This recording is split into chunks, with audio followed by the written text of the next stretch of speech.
What if the ancients never feared the end of the world? What if they weren't prophets at all but archivists? For thousands of years, we have told ourselves a comforting story, that ancient civilizations were frightened by forces they did not understand, that they invented gods to explain thunder, floods, and the movement of the sky, that their myths were desperate attempts to give meaning to chaos. But the surviving records tell a quieter, more unsettling story. They were not guessing, they were measuring. Across Mesopotamia, clay tablets were pressed with symbols not of prayer, but of calculation, lists, intervals, coordinates, repetitions. The same administrative precision used to count grain, livestock, and temple inventory was applied to the sky itself. These tablets were not written to inspire awe. They were written to preserve memory. Among these records appears a name that refuses to disappear, not as a god, not as a metaphor, but as a marker. Nibiru, not described as a wandering deity, not worshipped, tracked. Its appearances were recorded alongside environmental disruption, flooding, darkness, shifting coastlines, not as punishment, as correlation. Modern interpretations prefer comfort. They translate Nibiru into poetry, symbolism, or theological abstraction, because it is easier to accept myth than to confront the possibility that ancient observers were documenting something real, something slow, rare, and devastating. The ancients did not experience time the way we do. To us, history is linear. Progress moves forward. Catastrophes are anomalies. To them, time was circular. Events returned, patterns repeated, and survival depended not on belief, but on memory. The sky was not decoration. It was a calendar, a warning system. When the same patterns appeared, the same consequences followed. The flood myths did not describe divine anger. They described recurrence, and recurrence requires preparation. This is where the Anunnaki enter the record, not as visitors from the stars, but as custodians of continuity. Their authority did not come from divinity. It came from foresight. In a world where agriculture meant survival, anyone who could predict the behavior of water, seasons, and climate would seem godlike. But power based on knowledge is fragile. It requires institutions, archives, training, continuity. When those systems collapse, knowledge does not disappear immediately. It fossilizes. Calculations become rituals. Data becomes story. Observers become gods. What survives is not accuracy, but narrative. And narratives are what we call myths. This is not a story about the end of the world. It is a story about what happens when civilizations forget how to read their own warnings. And it begins not with fear, but with silence. Silence was not absence for the ancient world. It was a condition, a state in which patterns could be noticed. The scribes of Mesopotamia did not sit beneath the stars searching for meaning. They waited for repetition. Night after night, generation after generation, they recorded positions, intervals, absences, not because they believed the heavens spoke to them, but because the heavens returned to the same places again and again. What modern readers often miss is how unremarkable these tablets are. They are not dramatic. They are not poetic. They do not describe fear or awe. They describe procedures, lists of appearances, corrections to earlier measurements, notes copied from damaged originals, annotations explaining discrepancies. This is not the language of myth. This is the language of maintenance. The Babylonian sky was not interpreted. It was audited. Among the thousands of tablets recovered from ancient libraries, most deal with matters we would consider boring: grain deliveries, labor assignments, temple inventories. And then, scattered among them, astronomical diaries written in the exact same tone, the same handwriting, the same structure, the same attention to error correction, which raises an uncomfortable question. Why would people who were inventing gods record them the same way they recorded wheat? The answer is simple. They weren't inventing anything. They were preserving continuity. The object we call Nibiru appears in these records not as a character, but as a boundary, a point of crossing. The term itself does not mean planet in the modern sense. It means passage, transition, threshold. In Mesopotamian language, the same word is used for river crossings, seasonal transitions, and legal boundaries between territories. Nibiru was not something you worshipped. It was something you watched for. When it appeared, things changed. Not immediately, not dramatically, but consistently. The ancients noticed that when certain long cycle markers returned, the environment became unstable. Rivers behaved differently. Rain patterns shifted. Coastlines changed. These were not single events. They were phases. What we call the flood was not one catastrophe. It was a memory of many. This explains something that has confused historians for centuries. Why flood stories appear everywhere. Why they share structure but not details. Because they were not stories about one event. They were compressed records of a pattern. Each culture experienced different manifestations of the same cycle. In some regions, it was rising seas. In others, collapsing ice. Elsewhere, prolonged drought followed by sudden deluge.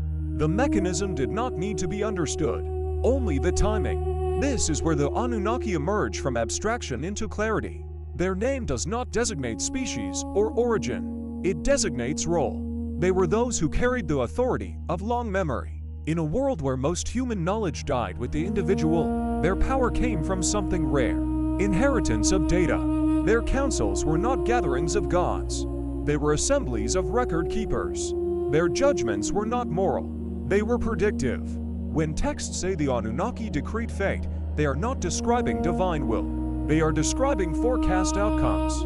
Fate, in this context, was not destiny. It was consequence. If the cycle reaches this point, then the river will rise. Then the fields will fail. Then the city must prepare. This kind of authority would have seemed absolute, not because it was mystical, but because it worked. Those who listened survived more often than those who didn't.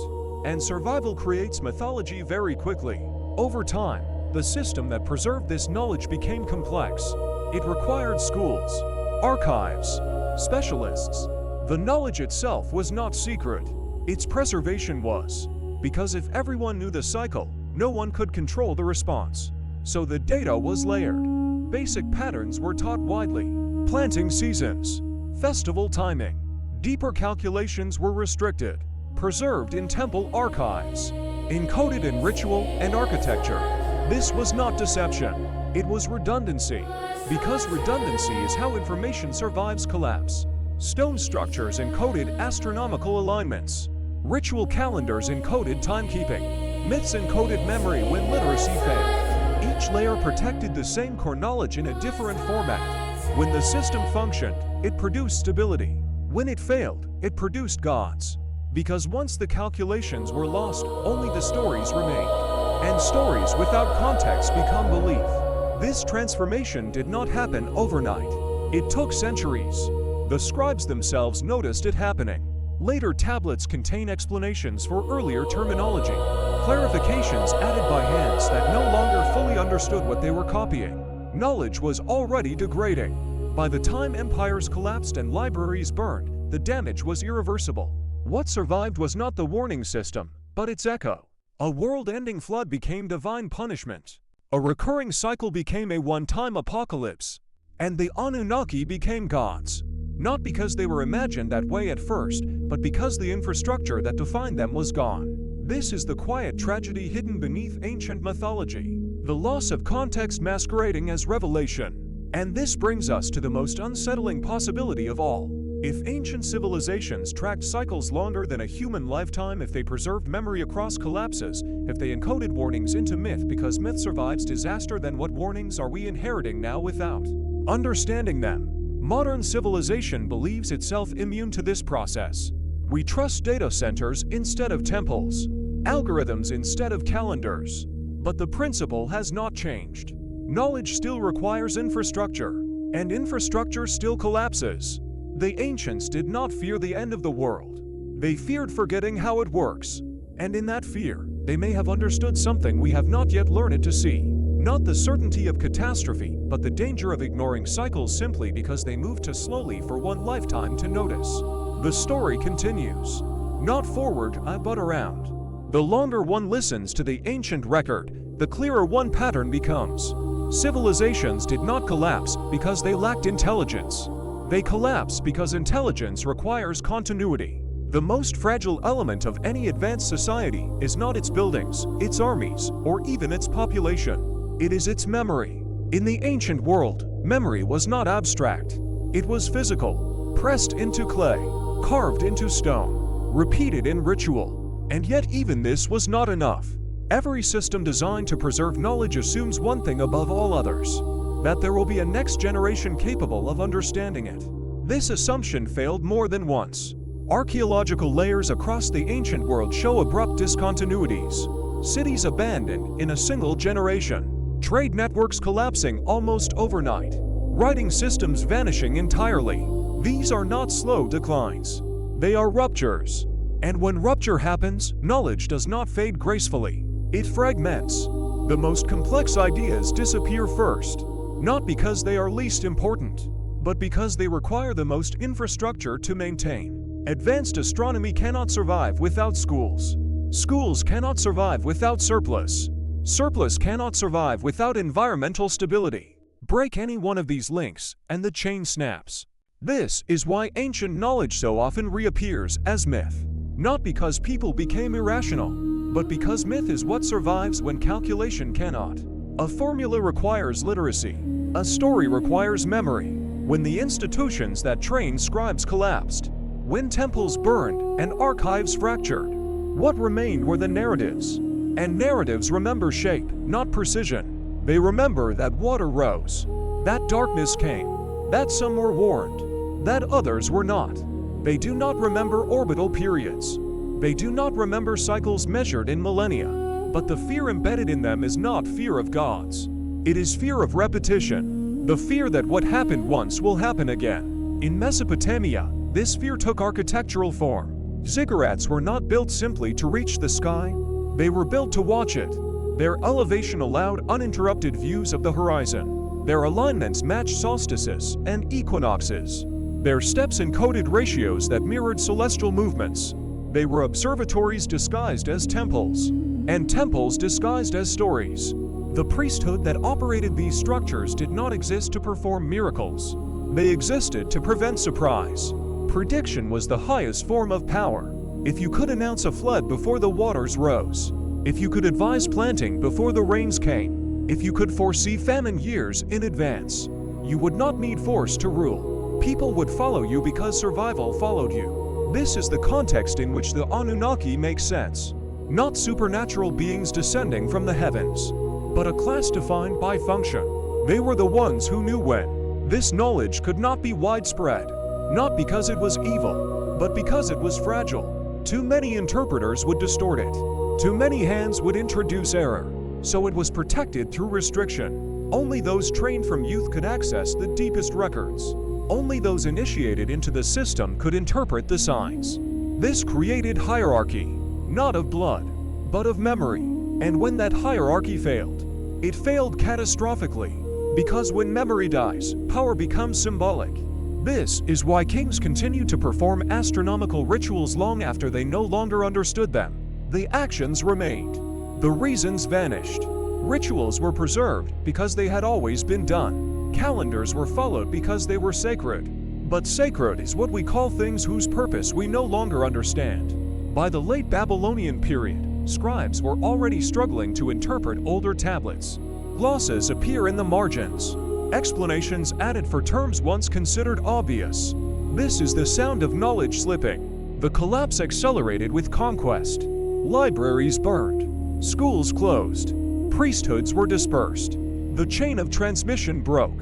What survived was the shell. The stories endured. The names endured. The fear endured. But the system did not. And this is why Nibiru became misunderstood. Not because it was invented, but because it was no longer readable. The long cycles it represented exceeded the span of institutional memory. Without continuity, correlation disappears. Modern science struggles with this same problem. Our observational record is short. Our instruments are recent. We measure decades. Ancient observers measured epochs. They did not need advanced technology to do this. They needed patience. Patience is impossible without stability, and stability is rare. This is why the ancients encoded their knowledge in multiple forms. They assumed collapse, stone, Ritual, story, architecture, each was a backup. They were not naive. They were realistic. They knew civilizations fall. They had seen it happen before. This is perhaps the most uncomfortable truth hidden in ancient texts. They did not believe they were the first. The stories of kings who ruled impossibly long lives before the flood are not fantasies of immortality. They are markers, placeholders for time, intervals between catastrophes. When read this way, the list becomes coherent, not as biography, but as chronology. Each reign represents a span. Each transition marks a boundary. The flood divides the record not because it was unique, but because it was the most recent. The one still remembered. Memory fades backward. Earlier cycles blur. Later ones sharpen. This explains why archaeology finds evidence of advanced habitation beneath the sea. Why submerged landscapes show signs of planning. Why coastal shelves hold secrets we have barely begun to explore. Civilization does not rise from mountains. It rises from water. And water is the first thing lost when the seas rise. The ancients understood this. They watched coastlines retreat. They watched deltas drown. And they remembered. They remembered long enough to warn the next generation. Until they didn't. This is the quiet lesson beneath the myths. Not that gods punish, but that cycles return. And that forgetting is the most dangerous failure of all. The ancients did not fear Nibiru as a destroyer. They feared losing the ability to recognize its return. They did not worship the sky. They depended on it. And dependency breeds reverence when understanding fades. This is how science becomes religion, not through deception, but through loss.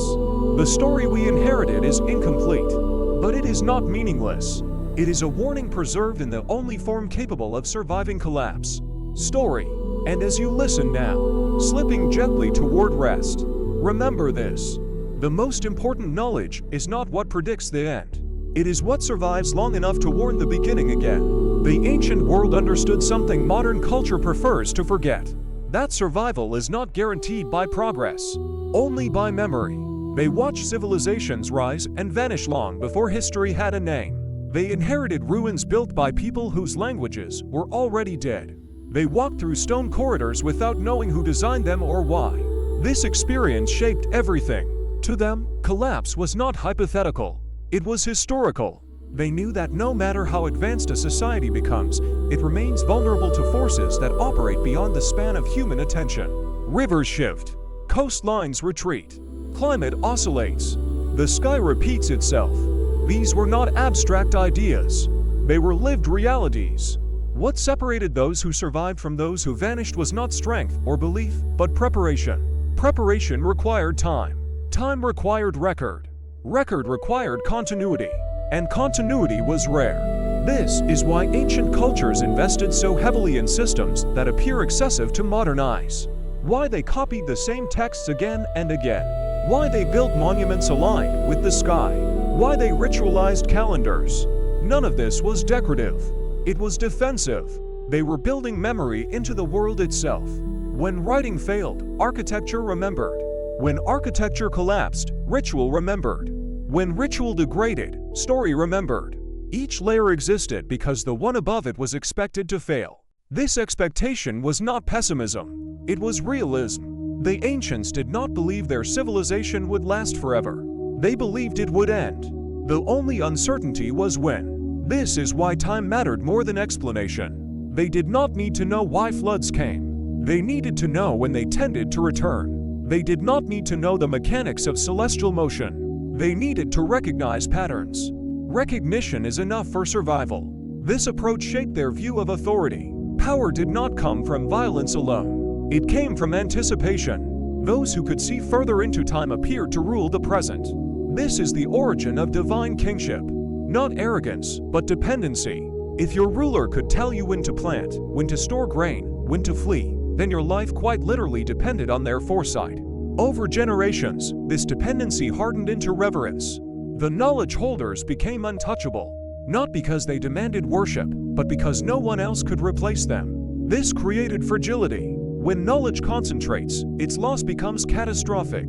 The fall of a single institution can erase centuries of observation. This happened more than once. Each time, the same pattern followed. Records fractured. Interpretation narrowed. Ritual remained. The meaning behind actions faded, but the actions continued. People still gathered at the same times of year, still watched the same horizons, still repeated the same stories, but they no longer knew why. This is not degeneration into superstition, it is adaptation. When understanding disappears, behavior preserves what it can. This is why myths persist even when knowledge dies. Myths are not explanations, they are containers. They hold emotional truth when factual clarity is lost. The flood myth does not teach hydrology, it teaches urgency. It does not teach astronomy, it teaches humility before cycles larger than human plans. This is why flood stories emphasize warning. Someone always knows. Someone always prepares. Someone always survives. Not because they are favored, but because they listen. Listening is the oldest technology. The ancients listened to the sky, not for voices, but for repetition. They watched stars rise where they had risen before. They noticed absences where presence was expected. They recorded deviations. Deviation mattered more than constancy. Constancy was assumed. Change was the signal. The object later called Nibiru belongs to this category. Not a body worshipped, but an irregularity tracked. Something that did not belong to the stable order. Something that returned to rarely to be trusted. Rare events carry disproportionate risk. A flood that comes once every 1,000 years is still a flood. It still destroys. The ancients did not dismiss low-frequency threats. They respected them more, because they understood that rarity does not mean insignificance. Modern thinking often reverses this logic. We focus on what happens often. We ignore what happens slowly. But the most powerful forces act quietly. Ice sheets melt without sound. Sea levels rise without announcement. Orbital changes unfold beyond generations. By the time effects are obvious, response is no longer possible. The ancients countered this with continuity. They extended awareness across generations. A single observer cannot detect a 1,000-year cycle. An institution can. When that institution fails, the cycle becomes invisible again. This is what truly vanished when ancient libraries burned. Not texts, but time depth. The ability to compare now with long ago. Without comparison, patterns dissolve into coincidence. This is why modern archaeology struggles to see what ancient observers saw. Our record is fragmented. Theirs was continuous. They lived inside the data we must reconstruct. This inversion matters. It means that ancient certainty may exceed modern skepticism. They knew something we suspect. That catastrophe is not random. It clusters. It follows rhythms imposed by forces indifferent to human ambition. These rhythms do not require belief. They do not care about culture. They operate whether observed or not. This is the most unsettling implication of ancient knowledge. Not that they were wrong, but that they may have been right for reasons we have not yet recovered. The Anunnaki, in this light, were not mythical beings. They were the last custodians of long memory. When they disappear from clear historical record, what follows is not enlightenment, but fragmentation. Civilization continues, but depth is lost. We build higher, but remember less. This process repeats. It is repeating now.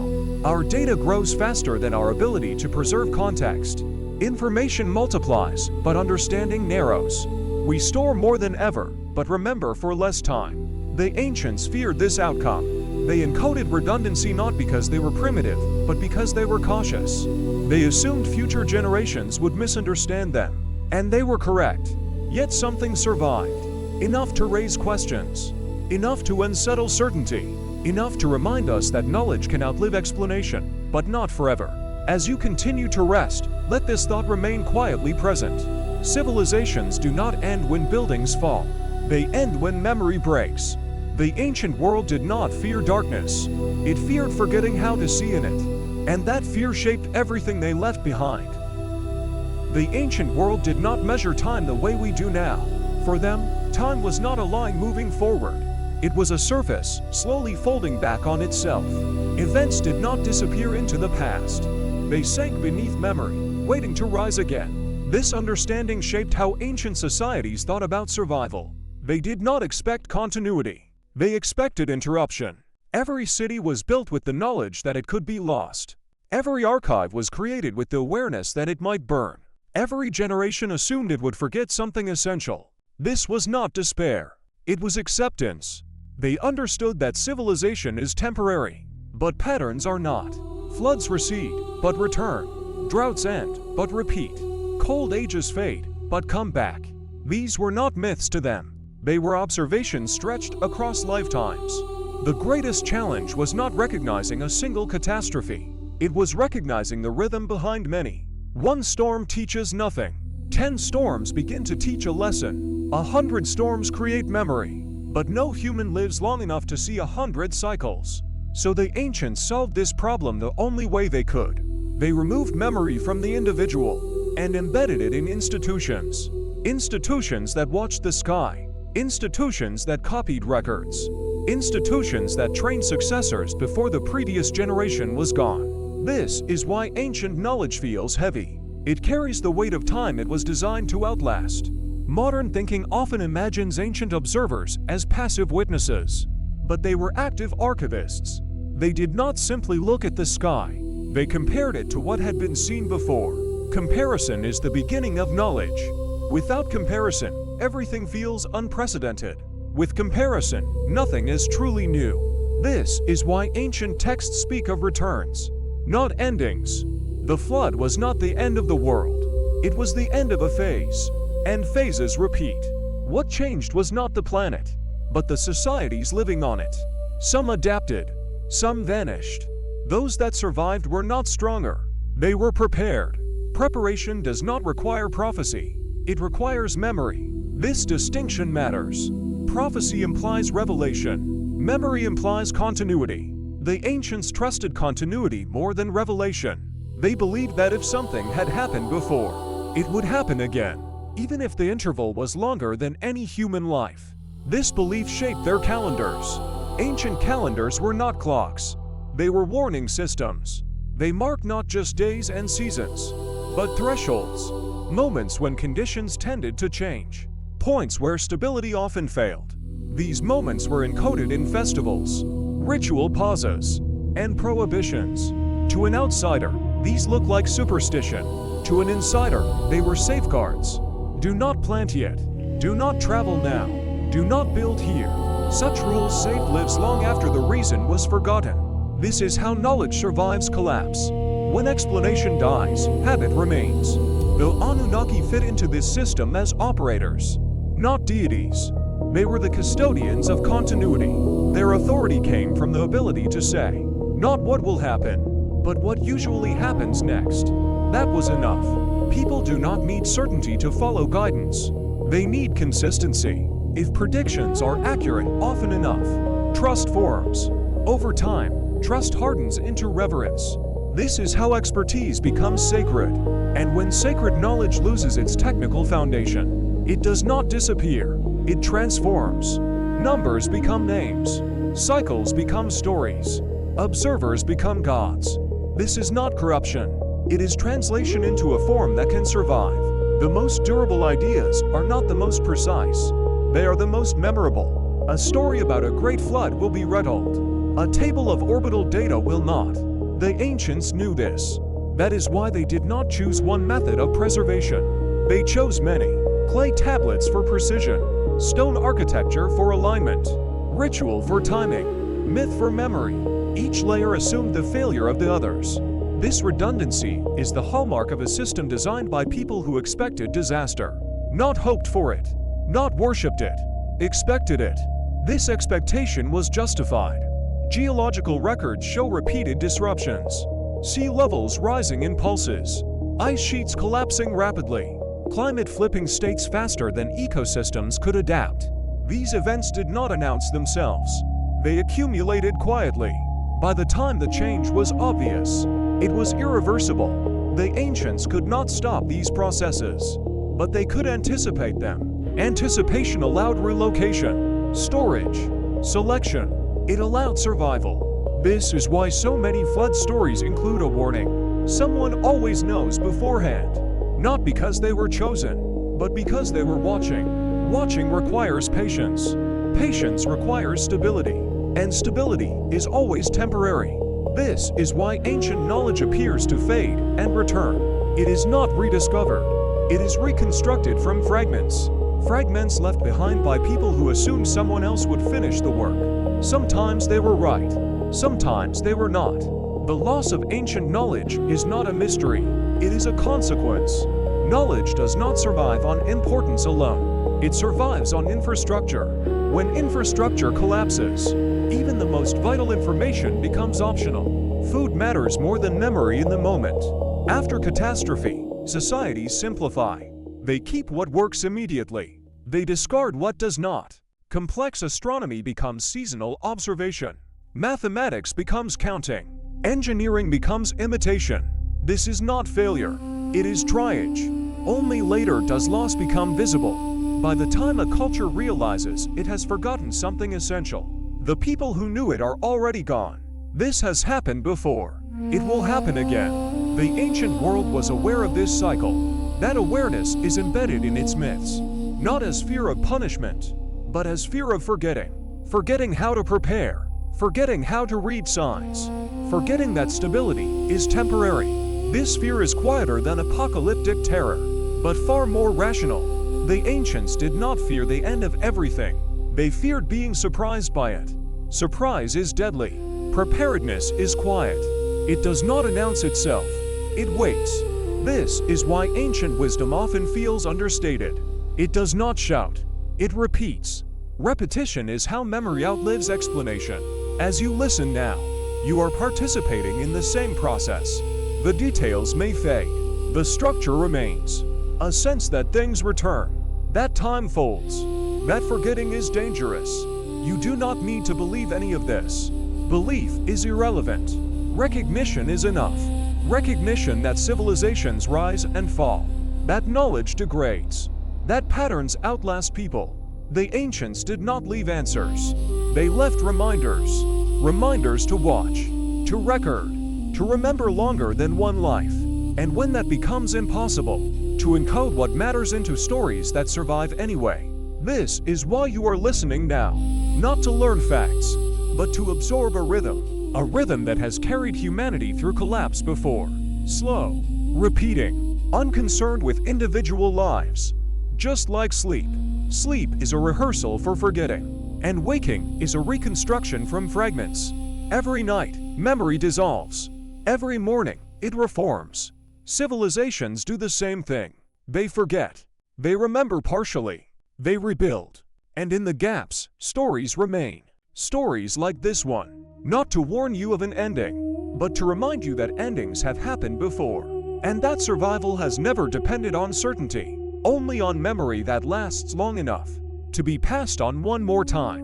What if the ancient world was never trying to predict the end of everything, but simply trying to remember how endings happen?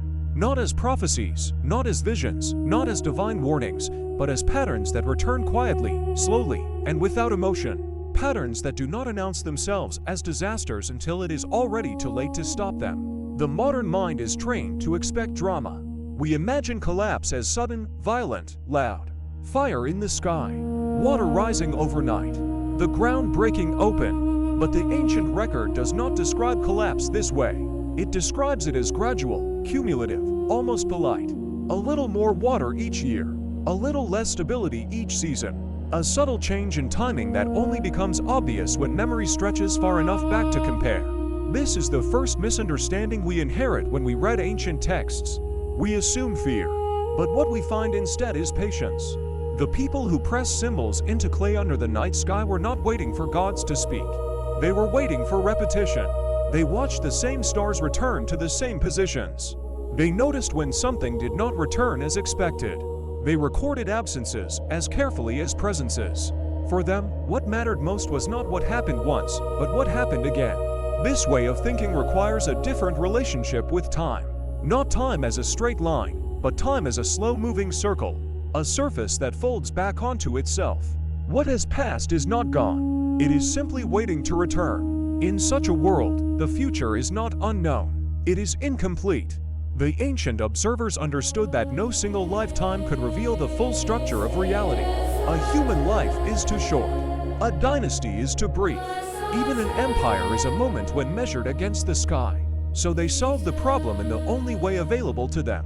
They removed observation from the individual and placed it into continuity. Memory became institutional. This is why ancient knowledge feels heavy. It was designed to outlast its creators. It was not written for one generation. It was written for the next one, and the next, and the one after that. It assumed interruption. It assumed collapse. It assumed that someone, somewhere in the future, would find fragments and try to understand what they meant. The tablets we recover today were never meant to impress us. They were meant to survive. They are administrative in tone because survival is administrative. Food, water, timing, storage, preparation. These are not poetic concerns. They are practical ones.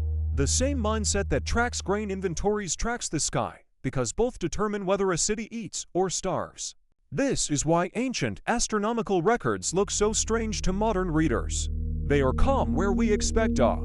They are technical where we expect reverence. They are repetitive where we expect inspiration. They were not writing stories. They were maintaining systems. And within these systems appears a term that modern culture has turned into mythology: Nibiru. To the ancient observers, this word did not name a god. It did not name a planet in the modern sense. It named a boundary, a crossing, a point where one condition gives way to another. The same word was used for river crossings, for legal transitions, for seasonal thresholds. It described function, not identity. Nibiru was not something to worship. It was something to watch for. When it appeared in the record, it was never alone. It was accompanied by notes about disruption, not immediate destruction, but instability, changes in water behavior, shifts in weather patterns. Darkness described not as fear, but as duration. Coastlines described not as lost, but as moved. This is not the language of myth. It is the language of correlation. Modern interpretation prefers metaphor because metaphor is safe. It allows us to keep ancient knowledge at a distance. It allows us to believe that people long ago were inventing stories to explain what they could not understand.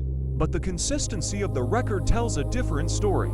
These observers were not inventing explanations. They were recording outcomes. They did not need to know why something happened to notice that it did. This distinction is critical. You do not need advanced theory to recognize a pattern. You only need time. Time was their greatest resource. The ancients invested in time the way modern society invests in speed. They slowed observation down. They waited. They compared notes across generations. They copied old records even when they did not fully understand them, because continuity mattered more than clarity. This is why later scribes often added notes explaining older terminology, not because the terms were symbolic, but because the original technical meaning was already fading. The system was degrading in real time. Knowledge was not being lost suddenly. It was thinning. And thinning is more dangerous than disappearance. When knowledge disappears suddenly, its absence is noticed. When it thins slowly, it feels like normality. Each generation assumes the previous one would have preserved anything truly important. And so, what is not passed on feels optional, even when it is essential. This is how civilizations forget. The figures later remembered as the Anunnaki occupy a specific place in this process. They were not gods in the beginning. They were not visitors from elsewhere. They were not rulers by divine right. They were custodians of long memory. Their authority came from one thing only. They knew when. They knew when rivers tended to rise, when certain alignments returned, when conditions became unstable. They did not predict exact outcomes. They predicted risk. Risk management is the oldest form of power. If you can say, with consistency, that certain signs precede certain disruptions, people will listen. If listening keeps them alive often enough, trust forms. Over generations, trust hardens into reverence. Reverence hardens into mythology. This process does not require deception. It requires success. The Anunnaki did not need to claim divinity.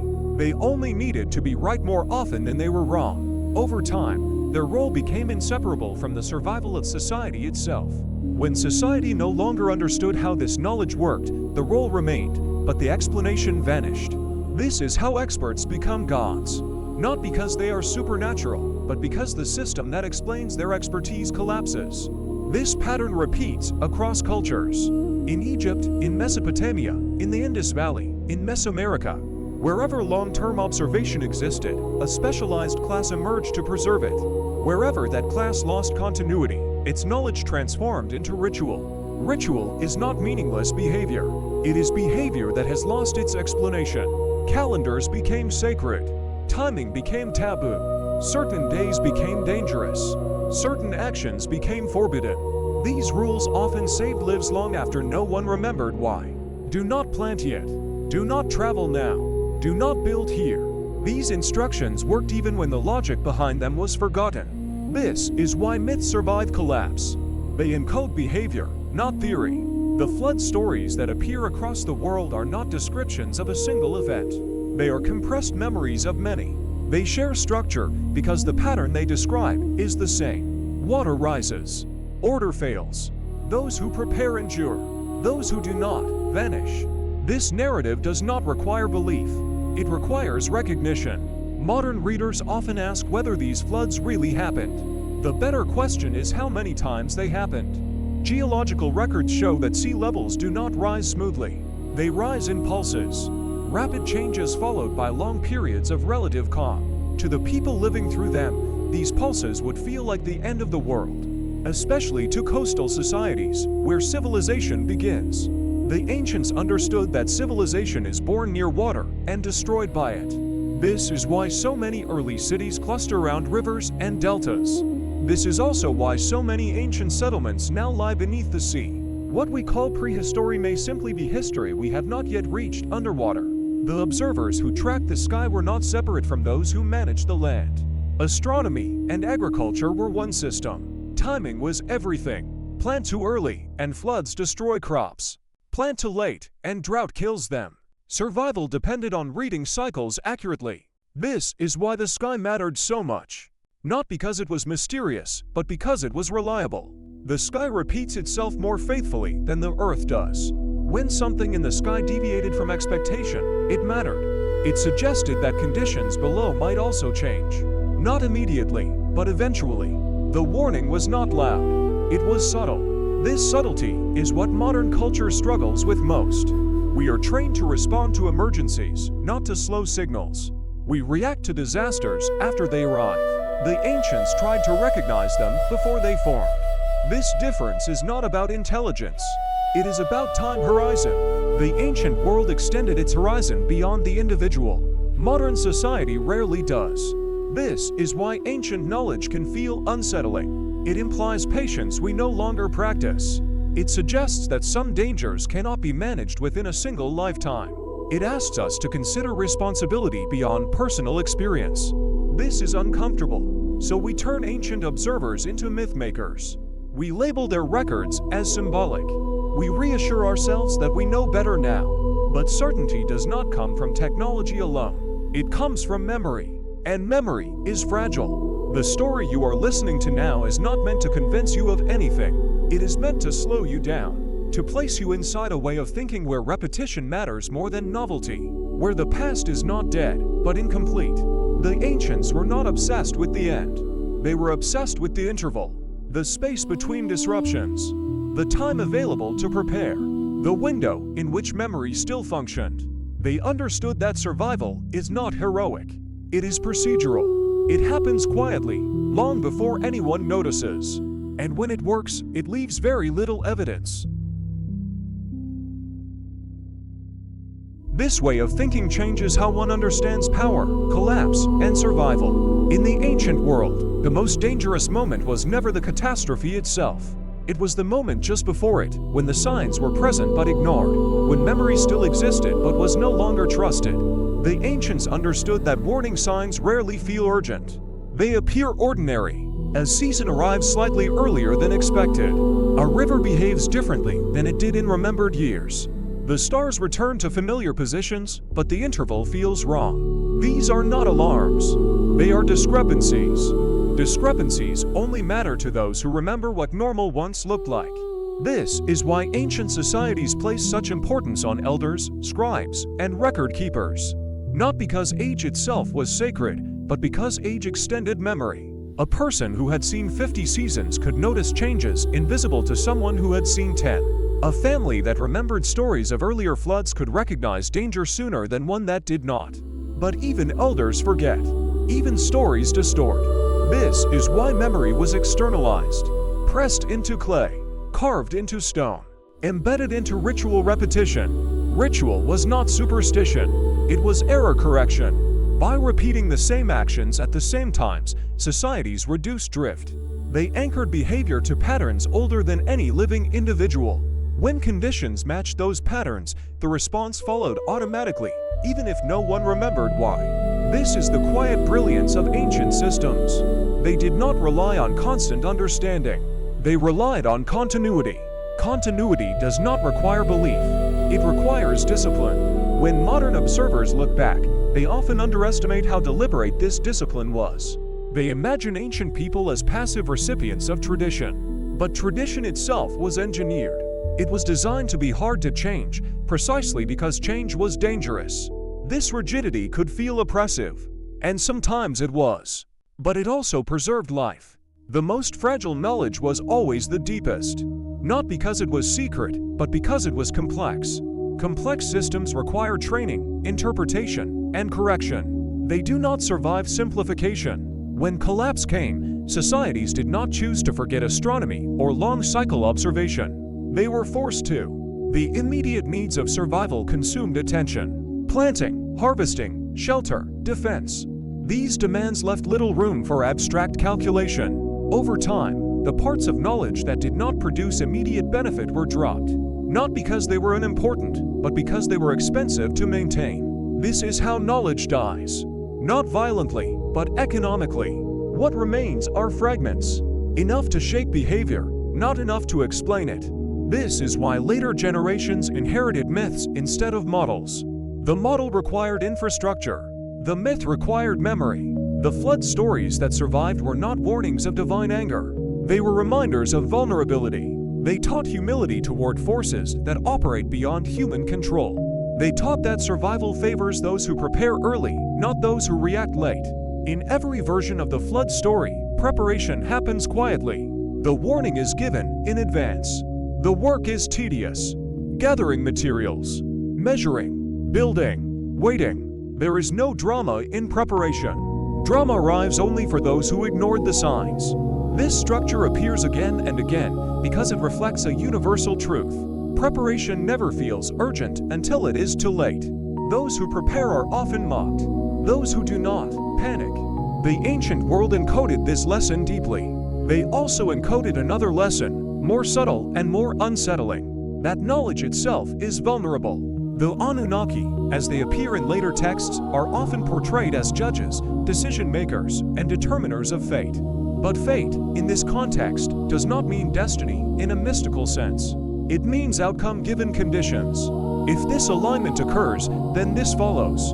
If water reaches this level, then crops fail. If the cycle reaches this phase, then instability increases. This is not prophecy.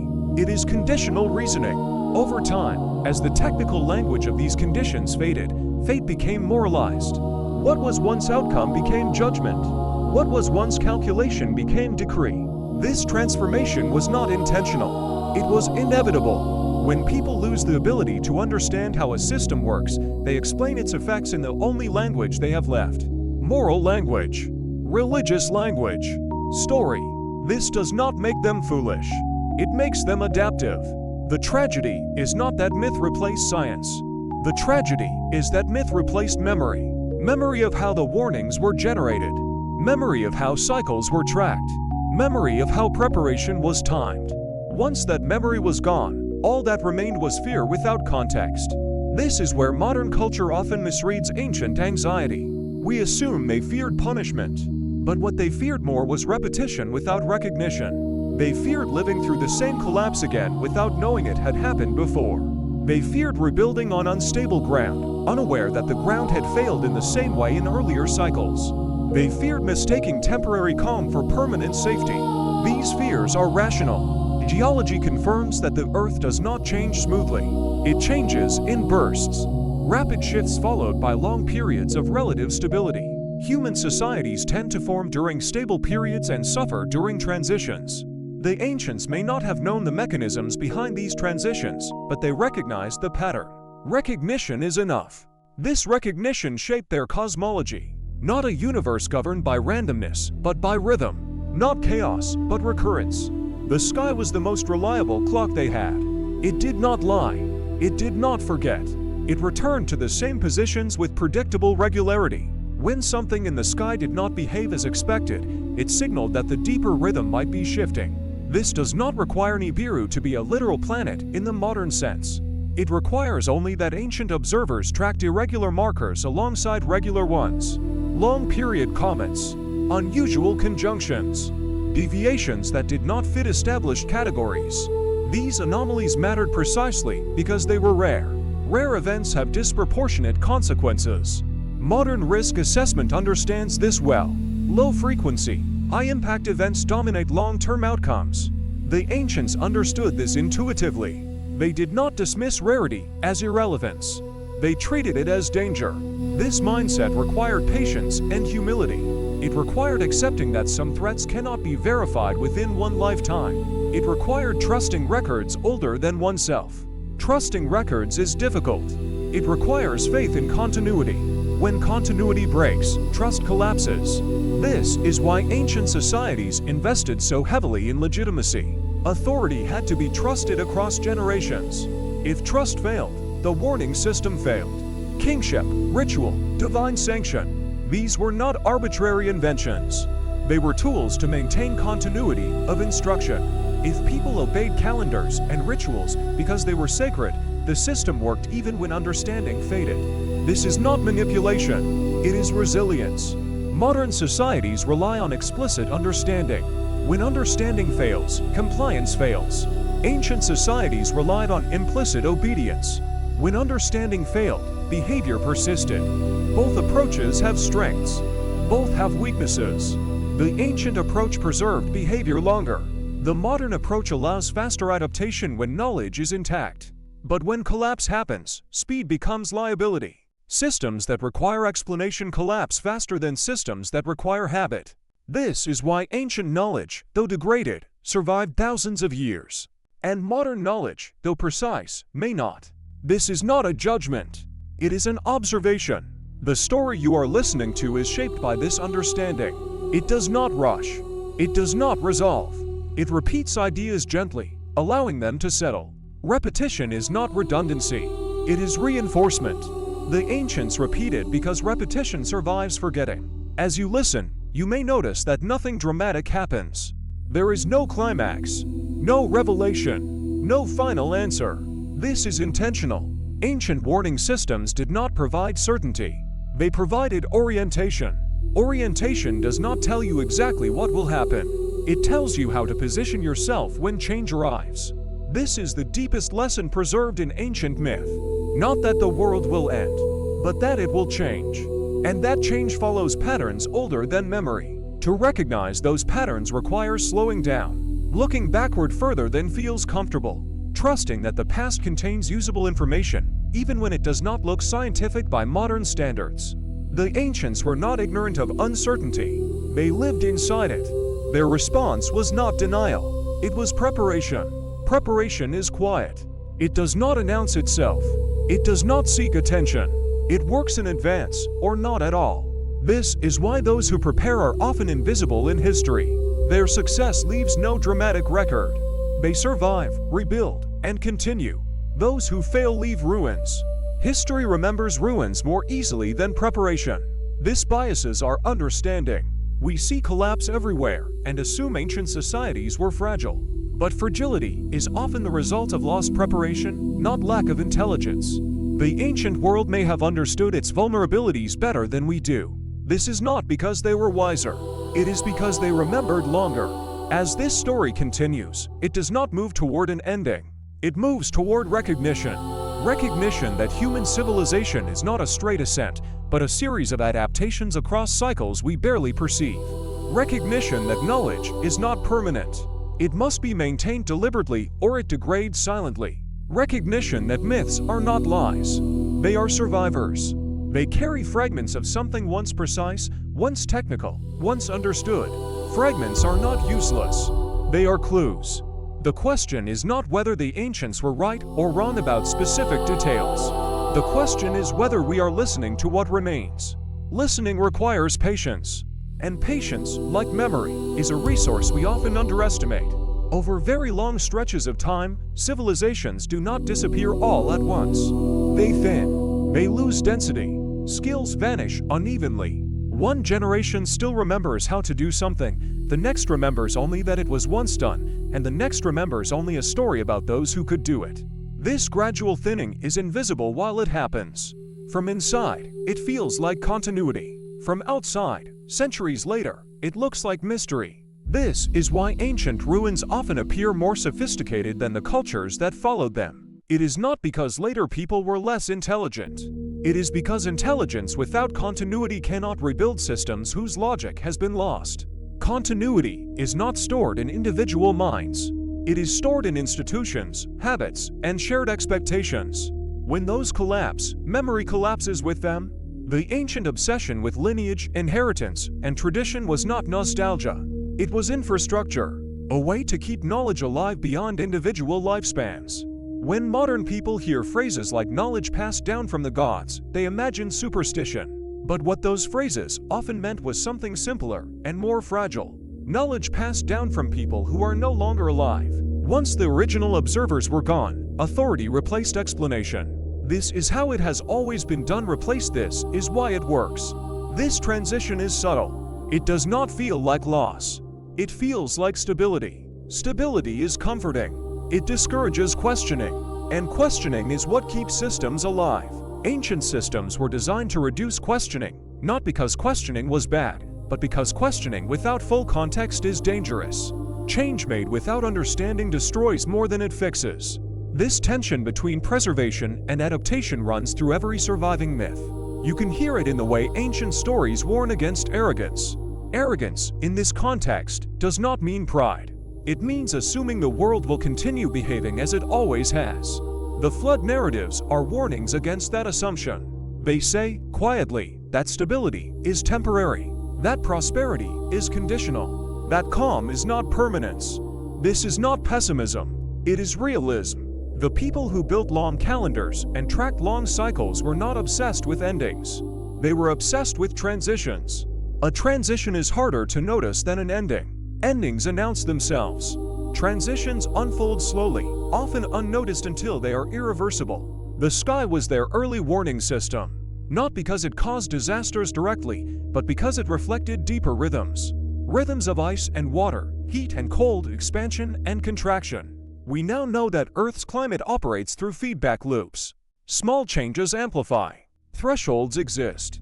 Once crossed, systems reorganize rapidly. Ancient observers did not have these words, but they recognized thresholds. They knew that when certain patterns aligned, stability weakened.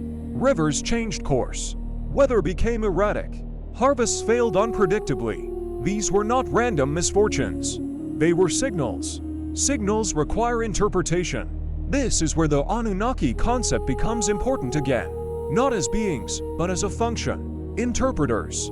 Interpreters are powerful because they stand between raw data and decision. Whoever controls interpretation controls response. In stable times, interpretation feels ceremonial. In unstable times, it becomes decisive. The power attributed to the Anunnaki reflects this role. They decide fate because they decide how to act on information.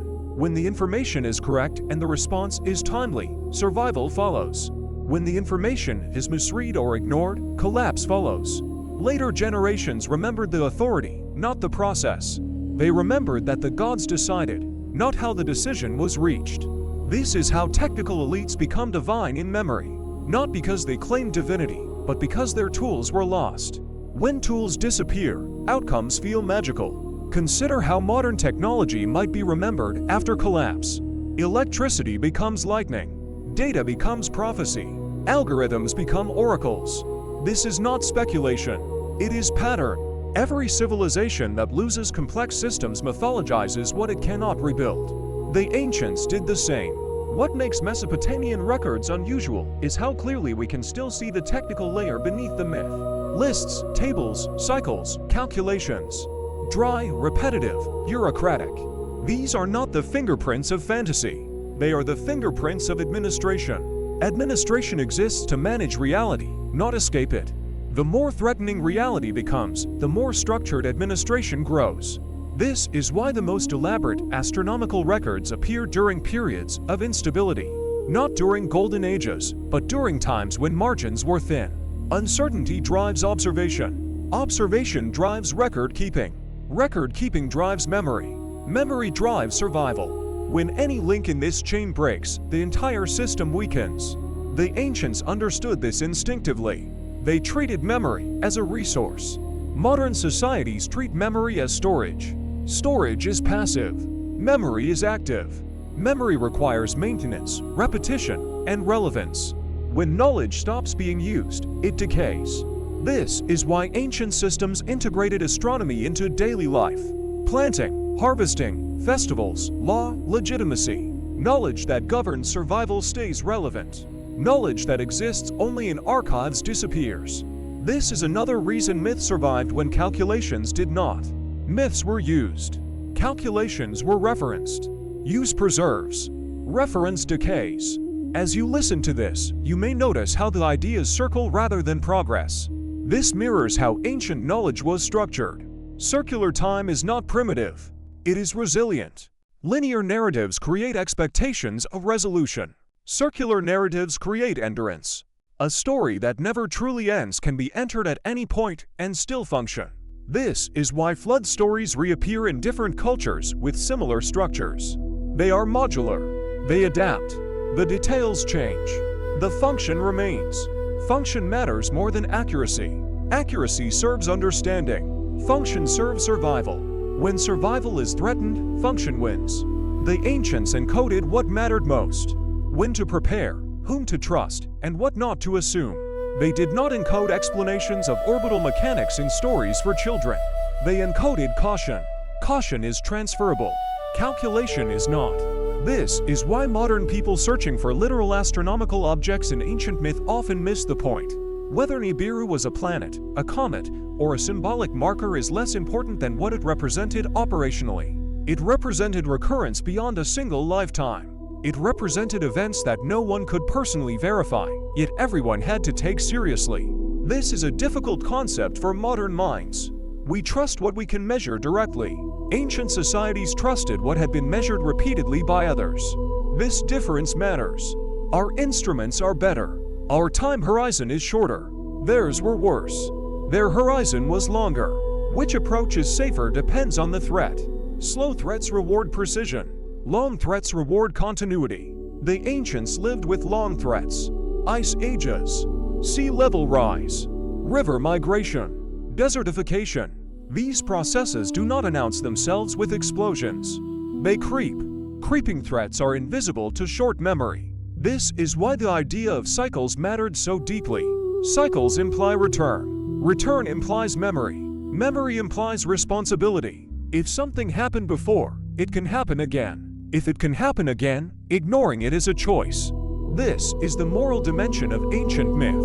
Not punishment, but accountability to the past. You are not responsible for what you do not know, but you are responsible for what you forget. This idea appears again and again in ancient texts, though rarely stated directly. Forgetting is framed as hubris. Remembering is framed as wisdom. Wisdom, in ancient terms, did not mean intelligence. It meant alignment with pattern. A wise ruler was not clever. A wise ruler listened. Listening to elders. Listening to records. Listening to the sky. Silence was part of this listening. Ancient observatories were quiet places. Not because silence was sacred, but because attention requires it. This is why this story remains quiet. Not because there is nothing to say, but because meaning emerges slowly. Urgency clouds perception. Calm sharpens it. The ancients waited. They watched. They compared. They did not rush to conclusions. They waited for repetition. Only repeated patterns were trusted. This is why singular disasters were not enough to shape cosmology.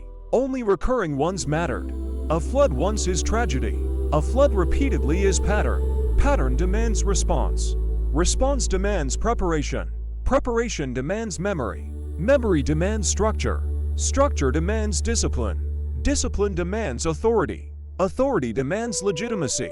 Legitimacy demands myth. This chain is not mystical. It is practical. Break any link, and the system weakens.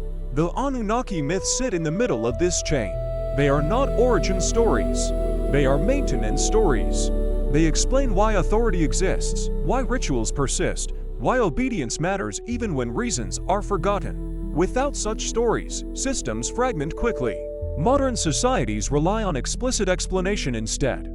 This works until explanation becomes inaccessible. When that happens, behavior collapses rapidly. The ancients anticipated this. They planned for ignorance. They planned for the loss of understanding. They designed systems that could function when meaning faded. That is their quiet achievement. As you listen further, there will be no reveal, no answer, no final claim. Because ancient systems did not resolve uncertainty. They managed it. Managing uncertainty is harder than eliminating it. It requires humility. Humility is rare in civilizations at their peak. It is more common in civilizations that have already fallen once. This may be why the deepest ancient knowledge often appears after catastrophe, not before. Survivors are more attentive. They have seen what stability can hide. They know how fragile normality is. They listen longer. They record more carefully. They repeat themselves intentionally. This repetition is not redundancy. It is insurance. If one version is lost, another survives. If one interpretation fails, another persists. This is why myths are layered. Multiple meanings coexist. A story can be moral, cosmological, and practical at the same time. Lose one layer, others remain. This redundancy is not accidental. It is design. And design implies foresight. Foresight does not require certainty. It requires respect for uncertainty. This respect shaped ancient thinking more deeply than modern people often realize. They did not believe the future was fixed. They believed it was patterned. Patterns can be prepared for. That belief alone is enough to change outcomes. And that belief is what remains. Over long periods, the greatest danger is not collapse itself, but normalization. People adapt to instability faster than they realize. What once felt like a warning becomes background. What once caused fear becomes routine. This is how societies drift into vulnerability without noticing. The ancient world was acutely aware of this danger. They knew that humans normalize almost anything. Hunger, noise, violence, even environmental change. This is why warnings had to be renewed constantly, even when nothing seemed wrong. Ritual served this purpose. It interrupted normalization. It forced attention back to patterns that might otherwise fade into habit. When a ritual marks a season, it does more than celebrate time. It reminds people that time moves in cycles, not lines. That what has passed will return, altered but recognizable. This is why calendars mattered so deeply, not just as tools for scheduling, but as frameworks for expectation. A calendar teaches you what to anticipate. Anticipation shapes behavior long before events arrive. Ancient calendars were not merely agricultural. They were cosmological. They embedded human life within larger rhythms. Birth, rule, harvest, death, all positioned relative to cycles beyond human control. This positioning was comforting. It reduced anxiety. It also imposed limits. Limits are essential for survival. Without them, planning becomes fantasy. The ancients planned within limits they believed were real. They believed the world had boundaries. Temporal boundaries, climatic boundaries, social boundaries. Crossing those boundaries carried consequences. This belief was not moral, it was ecological. When modern people read ancient texts, they often project morality onto catastrophe. Floods as punishment, droughts as judgment, collapse as failure. But ancient records rarely frame disaster as moral failure. They frame it as imbalance. Imbalance between humans and land. Between settlement and river, between expectation and reality. Balance is restored not through repentance, but through adjustment. Adjustment requires knowledge. Knowledge requires memory. Memory requires continuity. This chain appears again and again, embedded quietly beneath myth. As this story continues, notice how often the focus returns to memory. Not as nostalgia, but as function. Memory allows comparison. Comparison reveals deviation. Deviation signals risk. Without memory, every moment feels unprecedented.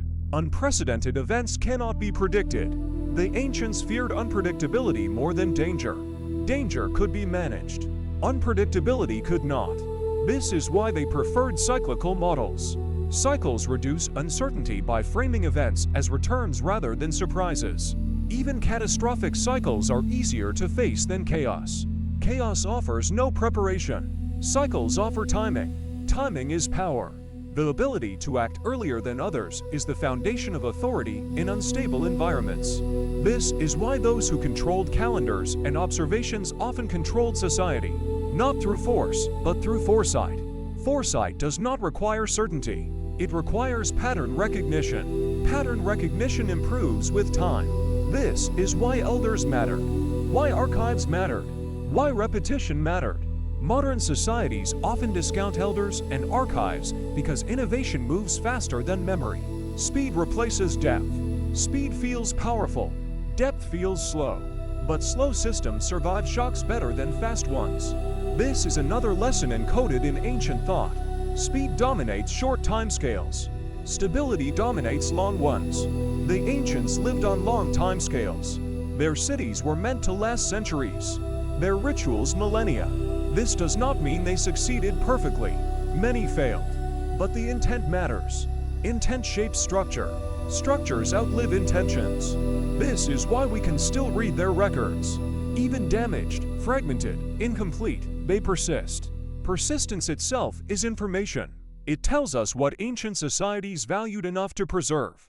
They preserved observations, not because they were interesting, but because they were necessary. They preserved cycles, not because they were beautiful, but because they were predictive. They preserved warnings, not because they were dramatic, but because they were useful. The drama came later, when understanding faded. As understanding faded, fear filled the gap. Fear transforms caution into superstition. Superstition simplifies complexity into narrative. Narrative survives. This transformation is visible in the evolution of myths. Early texts are dry. Later texts are emotional. Early records list positions and intervals. Later stories describe anger and mercy. This shift marks the loss of technical literacy. It does not mark the loss of concern. Concern remains. It simply changes language. This is why dismissing ancient myths as ignorance misses the point. They are the last layer of a system that once functioned. Judging them without understanding what they replaced is like judging ruins without knowing what stood there before. Ruins are not failures. They are evidence. Evidence of something that once worked well enough to matter. The Anunnaki myths endure not because they are entertaining, but because they encode responsibility. Responsibility to remember. Responsibility to observe. Responsibility to prepare. These responsibilities were once institutional. When institutions collapsed, stories carried the burden. Stories are lighter than institutions, but they bend under pressure. Over time, stories drift. Yet even drifted stories retain direction. They still point backward. They still whisper that something was known, that something was tracked, that something returned. This whisper is why these myths continue to attract attention. Not because they promise revelation, but because they suggest loss. Loss of something important. Humans are drawn to lost knowledge instinctively, not because it flatters us, but because it threatens us. If knowledge was lost once, it can be lost again. This realization destabilizes the assumption of progress. Progress assumes accumulation. Loss implies regression. The ancients lived with both. They did not assume tomorrow would be better. They hoped it would be manageable. Hope, for them, was not optimism. It was preparation. Preparation is humble. It does not expect reward. It expects necessity. This humility permeates ancient thought. Even kings were subject to cycles. Even gods were bound by order. This is another subtle but important point. Ancient gods are not omnipotent in the modern sense. They operate within constraints. They argue. They negotiate. They follow rules. These rules are reflections of natural limits. By framing limits as divine law, societies internalize them. Internalized limits prevent reckless expansion. Reckless expansion precedes collapse. This pattern repeats across history. When societies forget limits, they grow faster than their systems can support. When systems fail, collapse follows. The ancient world knew this without graphs or equations. They encoded it in stories of hubris. Not moral hubris, but ecological hubris. assuming abundance without accounting for cycles, assuming stability without preparation, assuming the present would persist. This assumption is seductive. It feels natural. It feels earned. It is also dangerous. The ancients warned against it constantly, not loudly, quietly, through repetition, through ritual, through stories told again and again, stories that never quite end, stories like this one. As you listen, you may feel a sense of suspension, a feeling that the narrative is moving but not arriving. This is intentional. Ancient knowledge did not aim to resolve uncertainty. It aimed to keep awareness alive. Awareness is uncomfortable. It prevents complacency. Complacency is lethal to long-term systems. The ancient world survived as long as it did because it resisted complacency structurally. Modern societies resist it culturally. Which approach lasts longer remains an open question. This story does not answer that question. It only reminds you that it exists, and that the past